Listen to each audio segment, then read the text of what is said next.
This is Where We Live on Connecticut Public Radio. I'm Lucy Nalpathanchel. Coming up, a listener to the show who is a volunteer firefighter reached out to us to talk about a problem he's seen, a shortage of volunteers, which is impacting fire departments in our state. We'll hear from him and others about the factors at play and what can be done to boost those volunteer numbers. That's just ahead. First, Russia's attacks on Ukraine continue, weeks after the U.S. warned the world about Vladimir Putin's intentions. Reports this morning are Russian troops have entered the outskirts of Ukrainian capital Kiev, and it's being bombarded with missile strikes. The New York Times also reporting the Kremlin said it's ready for talks with Ukraine after President Zelensky said he was ready to discuss a, quote, neutral status for his country, but the conditions for such negotiations were not immediately clear. Joining us now for perspective on this situation, on Zoom with us, Olena Lenin, adjunct professor of political science and national security at the University of New Haven. She's also an Eastern Ukraine native. Olena, welcome to the show. Thanks so much for having me. First off, do you still have family in Ukraine, and what are you hearing from people you know there? I do still have family in Ukraine, and I have a lot of friends and distant family too scattered around Ukraine. The situation is very tense and very dynamic too. It's hard to believe that it's only been day two. It's in the last 24 hours alone, we have seen significant developments, major tank battles, the use of artillery, cruise missiles, ballistic missiles also deployed on the capital city yesterday.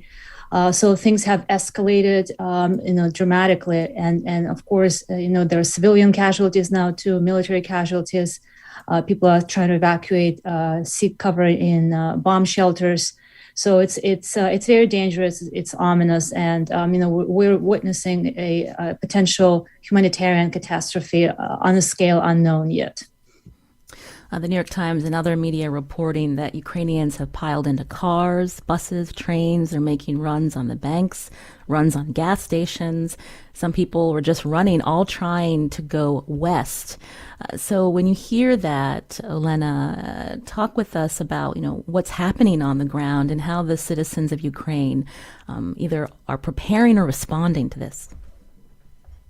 Right, you're right. Absolutely. People are trying to evacuate and head west. But the problem, though, is that, well, first of all, there are enormous traffic jams as obviously there are live vehicles on the roads.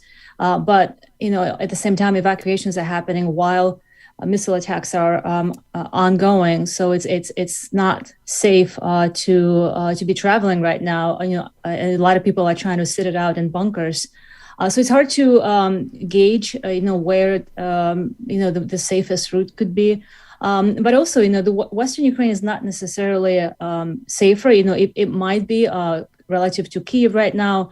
But as we saw yesterday, Lviv, the kind of Western center of Ukraine, and where a lot of foreign embassies had relocated, also came under missile attack. I think what Russia is signaling here is that they're going after the entire country. They had attacked from multiple axes, from Belarus in the north, Russia-occupied territories in the east, and then Russian-controlled Crimea in the south. So it's a multi-vector attack that witnessed a large-scale assault on the entire territory of Ukraine. And I think that one of the signals there, too, is that Russia is trying to push out any foreign presence in Ukraine, given that many of them had relocated to Lviv by saying that they don't want any foreign involvement or any foreign assistance in Ukraine because they consider it to be Ukraine to be their sphere of influence. What was your response when you saw Mr. Zelensky's address to his nation, also calling on Ukrainians to defend themselves? It's heartbreaking. They're desperate, and I can definitely understand why Zelensky would be making this address and appeal to Ukrainians. But at the same time, I think it's a very dangerous trajectory potentially, as territorial defense forces are now expanding to where people are signing up to join territorial defense forces to basically in anticipation of urban warfare. Now, once it escalates to become on the level of city fighting and urban warfare, then it will be very lethal, very violent. What scares me about it is that basically now there are no requirements as to who can obtain a gun. Anybody can show up with an ID and get a rifle to join territorial defense forces. So we're looking at a potential of expanding this resistance movement that the United States said that they might support. So I think that will be a new level of violence once the fight comes to the city. Sanctions are meant to deter, but that didn't deter Russia from attacking Ukraine. So what now, Olena? What do you want to see from the U.S. and from the international community? Yes, you're right. Sanctions have failed in their deterrent effect. So now U.S. sanctions and EU sanctions mostly are designed to punish Russia and increase the cost of further escalation and further incursion or advancement into Ukraine, potentially looking at forcing Zelensky to capitulate. These developments or these expectations underestimate is that you can't really decapitate a regime that's not centralized. So Ukraine is a democracy. Even if Zelensky were to cave in, the rest of the country would probably not buy into that. So it's really hard to deter Russia now with sanctions because, they had sanction-proofed their economy. They have a pretty significant reserve, and they seem to believe that they can sustain, the pressure that had been applied by sanctions. Now, I think that sanctions is still the right move. We may not see short-term effects, but definitely in the long term, the current sanctions are expected to cripple Russian economy and significantly, undermine the power of the Russian oligarchs, including the political elites. But one thing to keep in mind here regarding sanctions is that U.S. sanctions have multiple audiences. President Putin is not our only audience. We're also signaling to domestic audiences, and we're signaling to other actors, such as China, Taiwan, as far as what the U.S. resilience is and what instruments of power we have in store to be applied in other situations. So the United States here has multiple audiences that it signals to, and unfortunately, I don't think that sanctions will be effective in deterring Putin. But long term, the price of this aggression will definitely rise. You're hearing on Zoom with us Olena Lennon, adjunct professor of political science and national security at the University of New Haven. She's also a native of Ukraine. Her family, I believe, in the eastern part of the country. You can join us if you have a question, 888-720-9677, or find us on Facebook and Twitter at Where We Live. Talk more with us about the U.S. response in helping Ukraine. I understand, hundreds of millions of dollars sent in humanitarian aid. There is the expectation that there will be many people fleeing Ukraine, and how the bordering countries like Poland, like Romania, how will they be able to respond and help these people? Right, you're absolutely correct. One of the more direct consequences that the rest of European countries will experience, including the United States, is a massive refugee outpour from Ukraine that will be, needing relocation assistance and obviously financial assistance. So we are actually, witnessing right now a very dangerous development was a new refugee crisis in Europe that could have very serious consequences and can reverberate around the globe, as we saw with previous refugee crises. It's not just a financial burden; it will be a significant political and social burden on the fabric of the European society. And obviously, the United States also has already provided various types of assistance, including military aid.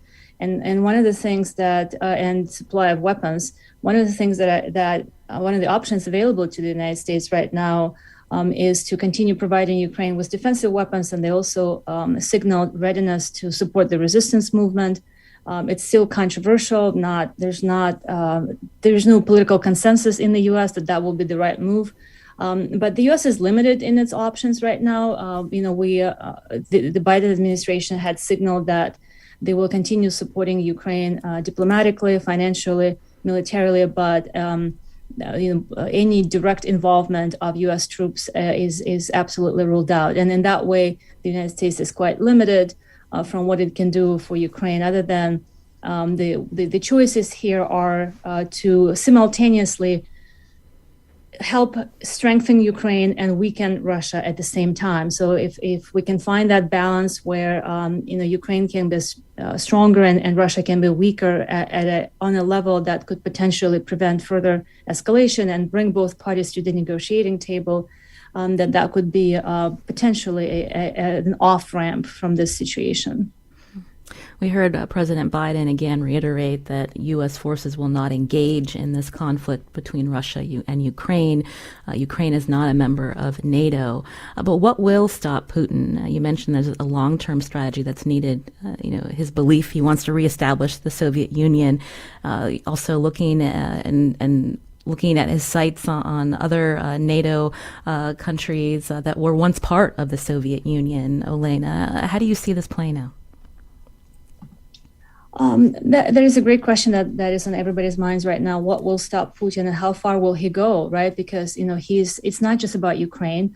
In his speech, he made it very clear that the breakup of the Soviet Union, obviously was one of the more tragic historical events in his opinion. But he wants something, he said something even more interesting, that countries that proclaimed independence after the Soviet Union collapsed are basically illegitimate. That the independence that they acquired at that time is not recognized by Russia as legitimate. So that could potentially that puts Lithuania, Latvia, and Estonia in a very interesting situation, because now there's a lot of anxiety among our NATO allies on the eastern flank of NATO, whether they might potentially be the next target, given what Putin had communicated to the world. And I think we had long downplayed the seriousness of Putin's historical revisionism and his view of a new world order. But I think the last few weeks obviously added a lot more credibility to how serious he is about his threats. As far as what can stop him, Putin doesn't react to rhetoric or diplomacy. He reacts to actions. What he needs to see is withdrawal of American support from Ukraine.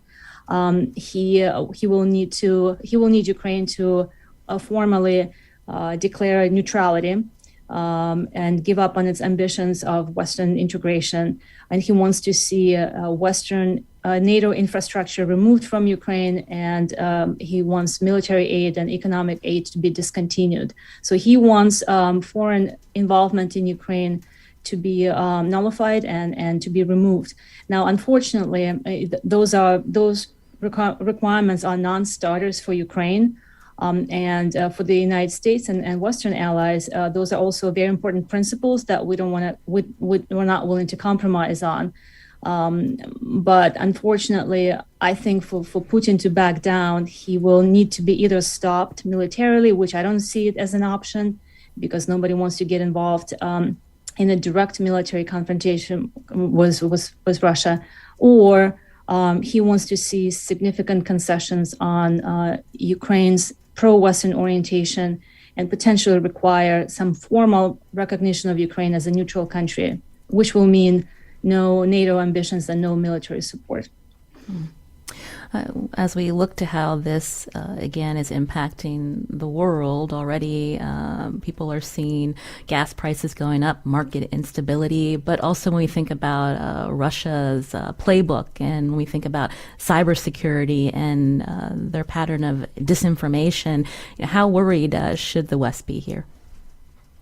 I think that's one of the domains that will directly affect, us here in the United States, but and also other Western countries, is in the cyber domain. You're absolutely right, and information domains. I think Russian cyber attacks could potentially cripple electronic infrastructure in the United States and target private companies, as we have seen.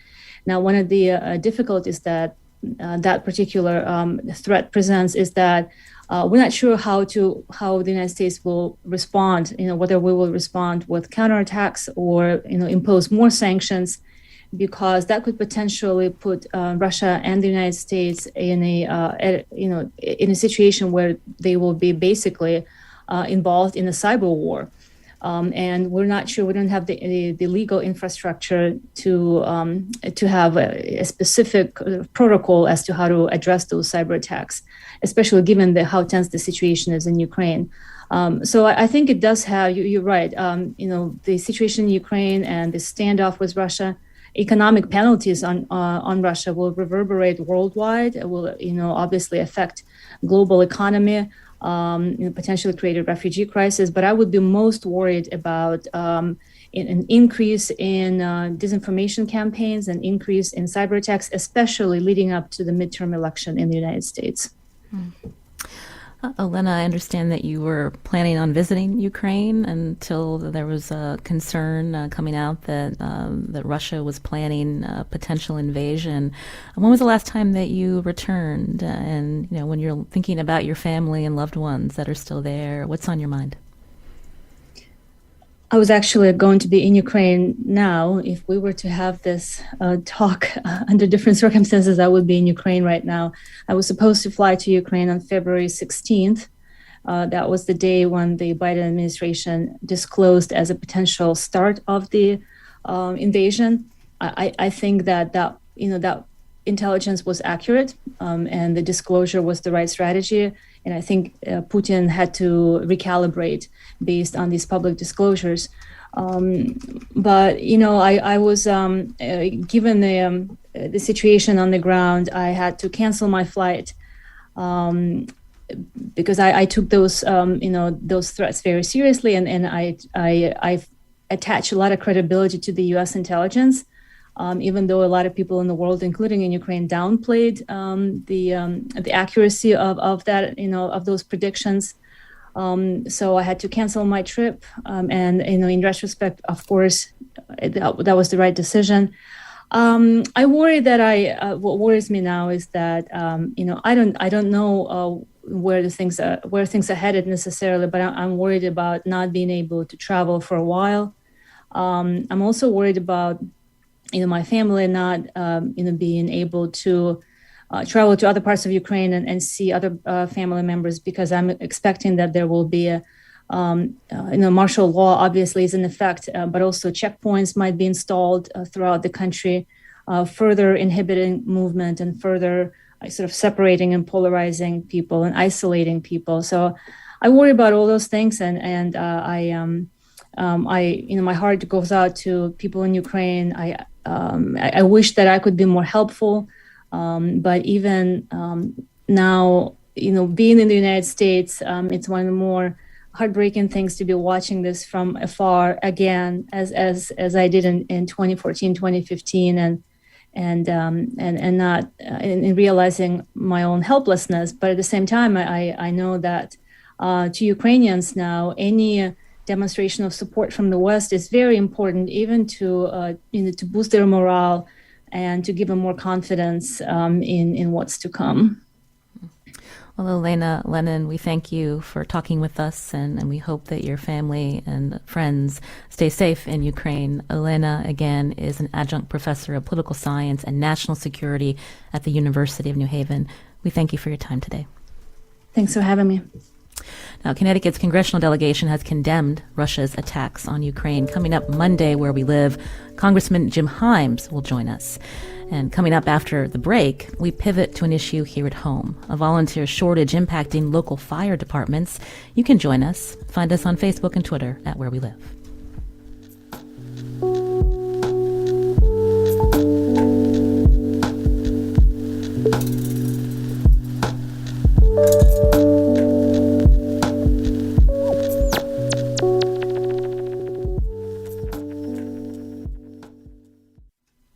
This is Where We Live on Connecticut Public Radio. I'm Lucy Nalpathanchel. 7 out of 10 fire departments nationwide are all volunteer. And volunteers make up 83% of Connecticut's firefighters. And some of those local towns that rely on them are facing volunteer shortages. Do you or someone you know work in the fire department where you live? We want to hear from you. 888-720-9677, or find us on Facebook and Twitter at Where We Live. Joining us now on Zoom is Scott Esquit. He's Director of Fire Policy, Procedure, and Training Content for Lexipol, which is a company that provides policy training and wellness resources for public safety agencies nationwide. Scott, welcome to the show. Thank you.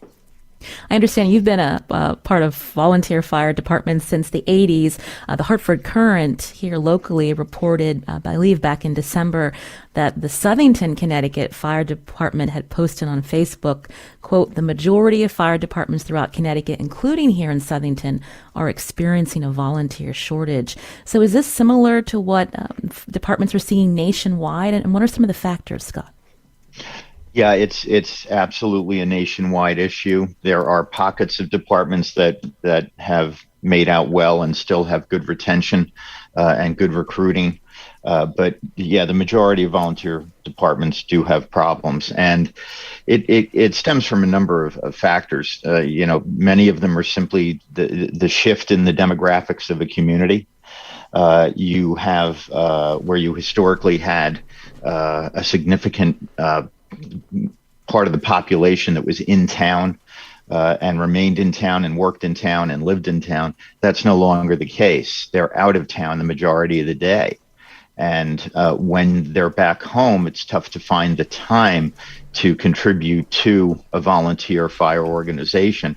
And a significant part of that time is the initial training, which can scare a lot of potential really great recruits and great members. So, for example, in New Jersey, and I can't believe that it's too far different in Connecticut, in New Jersey, it's a minimum of 140 hours for training for what's called Firefighter 1. That's really tough to get that kind of time commitment out of people. So that is a factor as well. So I'd say those are the two significant ones that I see. So would you say that this was something that was being seen even before the pandemic, when we're seeing now so many industries and sectors dealing with shortages, Scott? Oh yes, this is a problem that we saw. Yeah, some departments saw it in the 90s and in the 80s. The interesting thing about the pandemic, though, speaking for one of the departments I belong to in New Jersey, is that the pandemic created an advantage for us in that a lot of people in town who were of the right age and the right mindset, who were commuting into New York, no longer were doing that. They were now home 24/7, and they were looking for the ability to do something and contribute. So we ended up getting a pretty good percentage of new members during the pandemic. Now, what happens afterwards as people start going back to work, we'll have to see what happens. Joining us now is Connecticut resident Dave Lampart, who's a volunteer firefighter in Woodbury, also the town emergency management director. Dave, welcome to the show. Good morning. Now, you put this issue on our radar. So how does one become a volunteer firefighter in your town? What are you seeing in Woodbury? Well, in Woodbury, we're still grateful and very lucky that we do have a good membership. But you look around you and it's not so good. We have a good officer corps. We try to grab young people as they're coming out of high school to join. It's not like when I joined in 1980. You were able to do everything as a 16-year-old, and now it's 18. And again, the time commitment is really tough. When we say volunteer firefighter, are there misconceptions that you want to address? People may think about the types of training a volunteer firefighter would get versus a career firefighter. Something that Scott brought up, the sheer amount of hours needed in this position. Right. It's hard to tell someone coming through the door, we love to have you, but for the next 3 months, 2 nights a week and on a Saturday, you're going to be consumed with taking Fire 1. So it's tough. It's if you can get past that part of it, well, you probably have a good member. You said you've been lucky in Woodbury, so tell me about the volunteer firefighters in your town. Scott had mentioned demographics have been changing in communities, so you're not seeing, I guess, even generations of families volunteering in the way that they used to. Can you talk about that? Sure. Traditionally, you got new members because their father or mother was in the department. So traditionally, you would join. You don't see that as much. And again, it's because people just don't have the time. In Woodbury, we're very lucky. We have people in public works that can leave work during the day when there's an emergency. We do have people that work from home.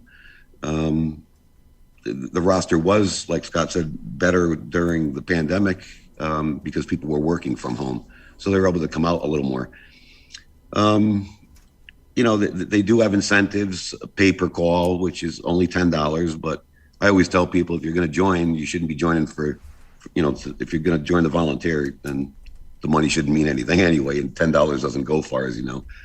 But it's just little things you try to, entice people to join you. And once they do, they usually end up very well as far as firefighters and dedicated because, the gratification you get helping people.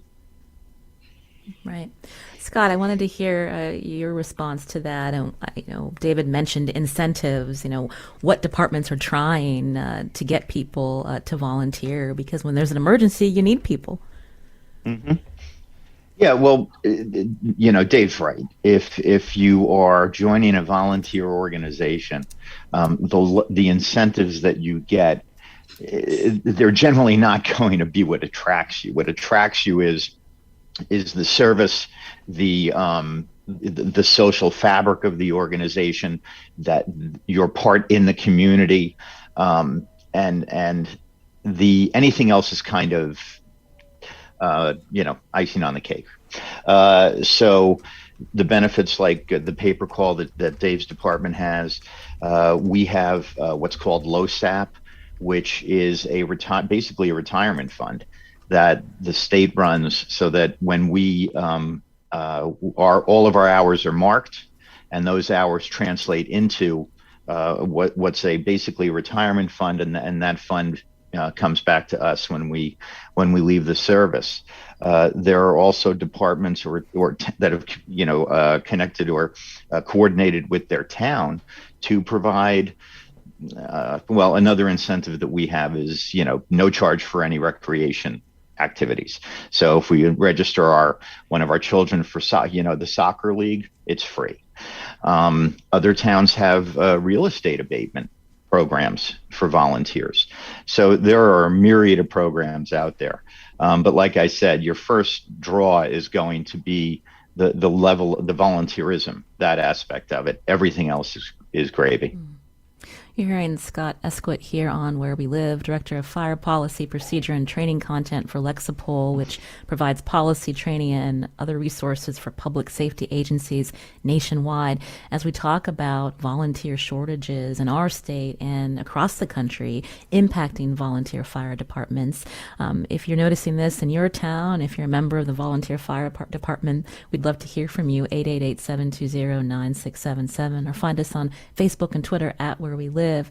Dave Lampart, you mentioned what you get out of volunteering in your community, but can you talk more about what someone really needs to become a volunteer firefighter? The people that are showing up when there are emergencies. What you need, like the physical constitution. Also, how you can deal with some of the emotional things that you see when you respond as well. Well. There's nothing worse than seeing someone in their time of need and you're there to help. But when they come to thank you a week later, it makes it gives you more passion. I'm going to keep doing this. It's a lot of things. And I was asked 3 years ago to teach an elective at a private school in Connecticut, a K through 12 school. Which is Introduction to Emergency Services. And in that class alone, we had two that went off to become EMTs. And I have one that's a firefighter in the junior corps, as well as he, as a matter of fact, just passed his EMT course. So, it's a great opportunity to reach out to kids in high school and help them along with this passion, to help the public, and that seems to be working. I'm glad you mentioned that your class, Introductory to Emergency Services, joining us now is one of your students on the phone with us, Owen Kavanaugh, part of the Junior Firefighter program at the Brookfield, Connecticut Volunteer Fire Department Candlewood Company. Owen, welcome to the show. Good morning. So tell us, what got you interested in volunteer firefighting? It was mostly Dave Lampart's class, actually. One day we were picking electives at school, and emergency service was one of the options. And I wasn't going to choose it. I was actually going to do a study hall. One of my friends just convinced me, and I went to the class, and I started getting interested. I started looking around the area for volunteer fire departments that I could possibly join. And I looked at Brookfield, and then maybe a month or so later, I was a member of the junior program there at the department. What's your reaction from your peers to the fact that you're a junior firefighter? And is there interest from other people your age when you talk to them about it? A lot of my peers, they're very impressed by it. I guess a lot of them think like, oh, wow, it's something like I would never possibly do. So I feel like a lot of people commend me for it, especially me doing a lot of work, my certifications, getting my firefighter 1, passing my EMT certification.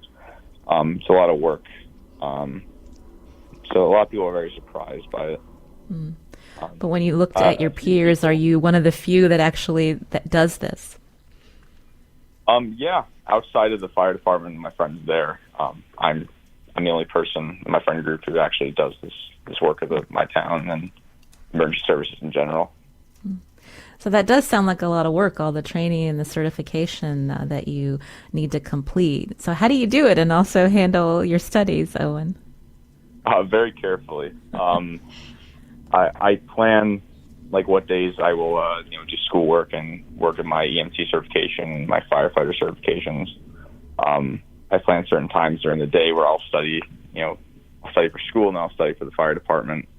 A lot of times I can get carried away with just studying fire department stuff and might fall behind in school, but I try very hard to not let that happen. It sounds like you found a passion, and so I'm wondering if you can talk more about what it's like to respond to emergencies in Brookfield and how it makes you feel.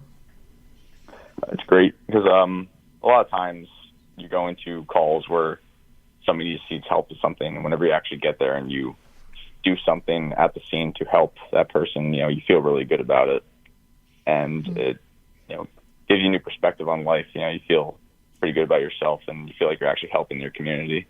So I enjoy that very much. And so tell us about your future plans once you complete high school. You're going to stick with this, Owen? Oh, yeah, I'm totally going to stick with this. I'm going to stick with my volunteer department.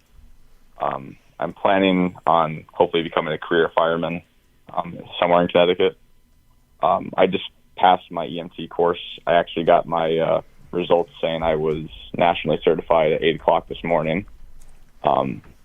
So I'm hopefully going to become a career fireman. I might start working as an EMT for an ambulance department soon after high school, and I'll try to transfer over to the fire department a few years after. Well, congratulations to you, Owen. Thank you. Before we head to break, I just wanted to get Dave Lampart to respond to what Owen shared. Obviously, you know him. He's one of your students. Just talking about, his plans to turn into a career firefighter. I mean, that sounds like it's great news, but it sounds like you still need volunteers to help with volunteer firefighting as well.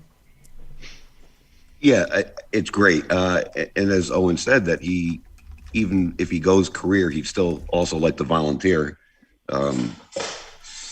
with his spare time after his studies. I'm very proud of him. I know the school's very proud of him. And, he's it's getting the young people to feel the passion. And, as you can hear from Owen, that this is a positive thing. Dave, before we let you go, maybe you could tell me just a little bit more about your students, because when people think about firefighting, they often think about it as a male-dominated profession. And so, have there been strides to attract more girls and women into the firefighting force? Actually, my class has grown to 22 students, and it's pretty split. If anything, there's probably a few more females in it. The chief of my department is a female, and I have to say she's probably one of the best chiefs. No, she definitely is the best chief I've ever had to deal with. So, it's not a male-dominated field anymore, and which is good. It's everybody can do it. Feel the passion. That's good to hear. Thank you, Dave Lampart, for joining us here on Where We Live. Again, a volunteer firefighter in Woodbury and the town emergency management director. And Owen Kavanaugh joined us on the phone, one of his students and a junior firefighter in Brookfield, Connecticut's volunteer fire department. Thank you, Owen. We're going to continue talking about firefighting with our guest, Scott Esquit. You can also join us. Find us on Facebook and Twitter at Where We Live.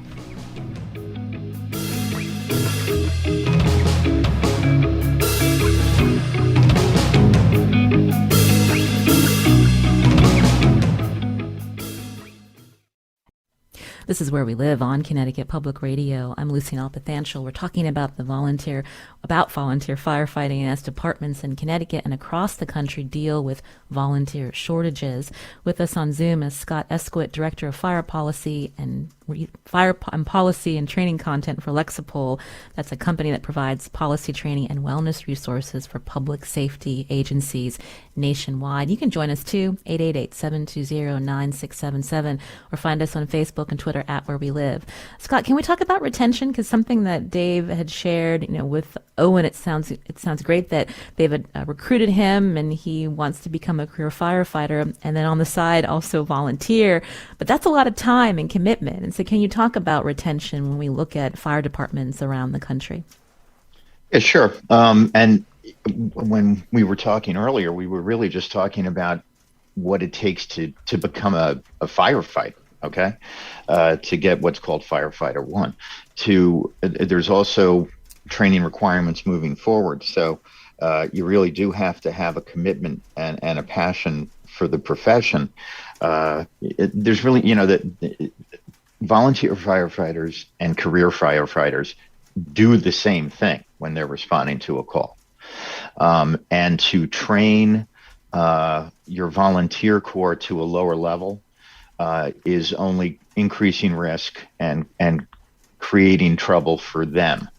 And you're not being responsible for them. So there's a responsibility that a department has, volunteer or career, for ongoing training. So the commitment for that is significant.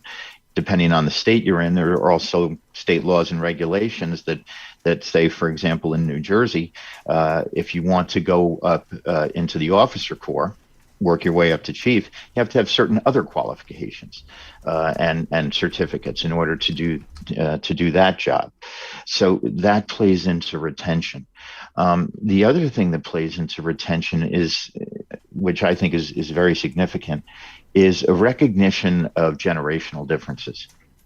So what may have attracted a boomer to the position is going to be very different as to what would and what keeps the baby boomer in the job is going to be very different for a Gen Xer or a millennial, and how they react to what would be called, let's say, more traditional roles of authority can turn them away, or you can appreciate what those differences may be and help to keep them in by communicating in different ways, by changing some behaviors that make sure that, let's say a Gen Xer or millennial might be more receptive to the different ways of bringing them into the department and bringing them into different job responsibilities. But I think that's played a significant part in retention as well.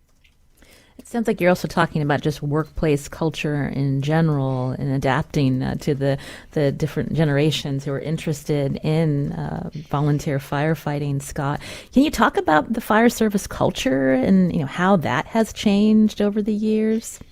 Mm-hmm. Or is there more work that needs to be done?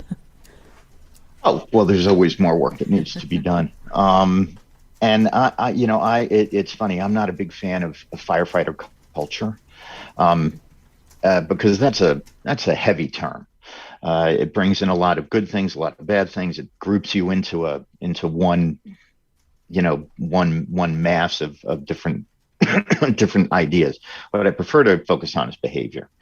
So if I have firefighters who I've attracted in, and I'm providing them with a good environment that is objective, that's where their behaviors are based on an established policies and procedures, I've got a better chance of retaining them and letting them, let them feel that they're part of an organization that is run fairly for everybody, that is as safe as possible, that provides for training that's based on a policy or a procedure that's consistent, and allows them to do their best work, rather than an organization that has no real set of rules, basically.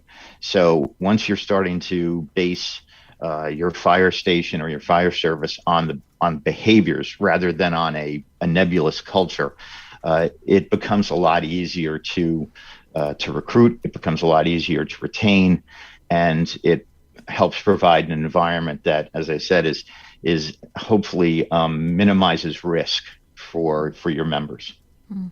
Pick up on what Dave shared with us about even the class for introductory to emergency services. He says that it's pretty split between young men and women, and I'm wondering if that's what we're seeing in fire departments around the country as we talk about how the rules and expectations within these departments have been evolving.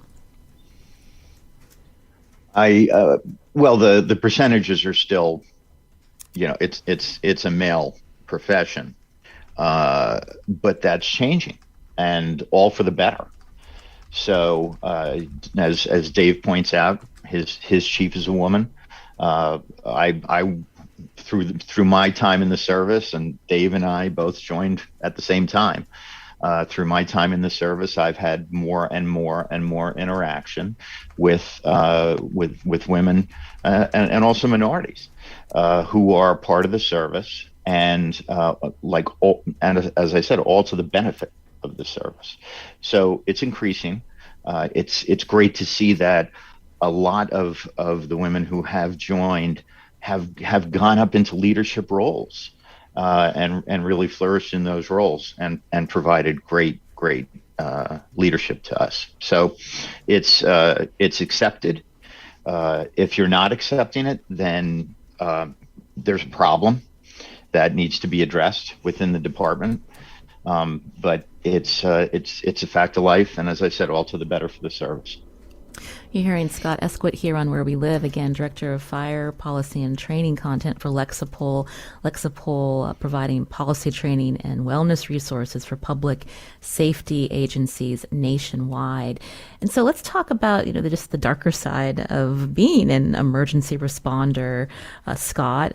We think about, the heavy toll that it takes on responders from what they are seeing and on the job. And I'm just wondering if you can talk about mental health resources and how to help them, because you want to retain these people doing this important work. Yeah, the most important, there are two important points when it comes to behavioral health in the fire service. One is to know exactly where your resources are, like you just mentioned. You have to know what you can access. Number two, make sure that you're proactive about it. So your department should have a post-traumatic stress policy that lists out all of the resources that are available, And when an officer would be in a position to offer those resources, whether it's simply by offering it and mentioning it to the crew, or making it mandatory that they attend a session after a traumatic event.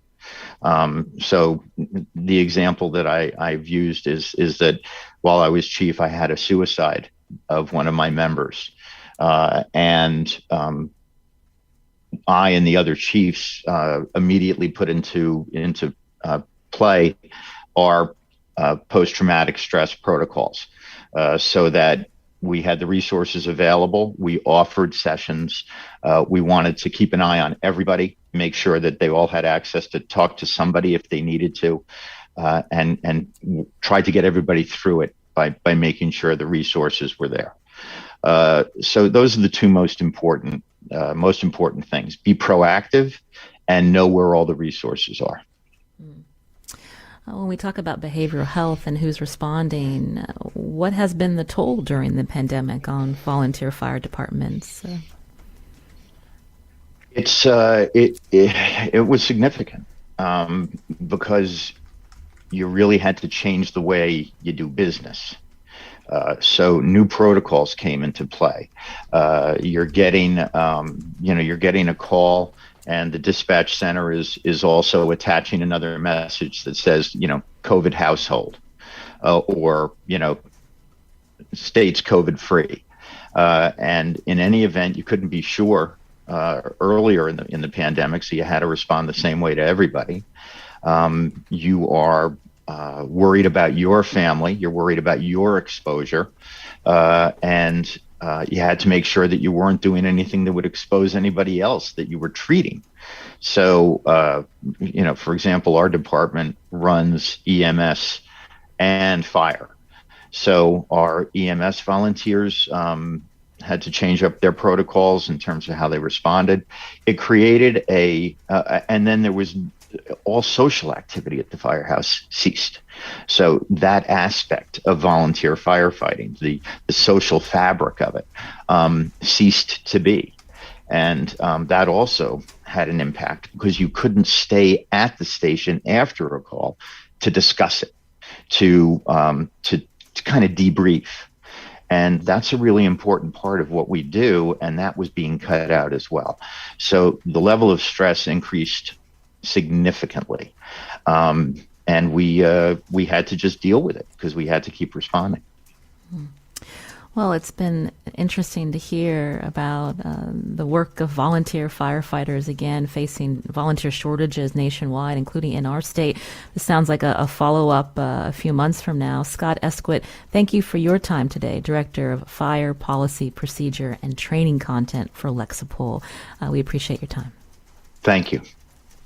Today's show is produced by Tess Terrible. Special thanks to Katie Tolarski, our tech director today. I'm Lucy Nalpathanchel. Have a great weekend.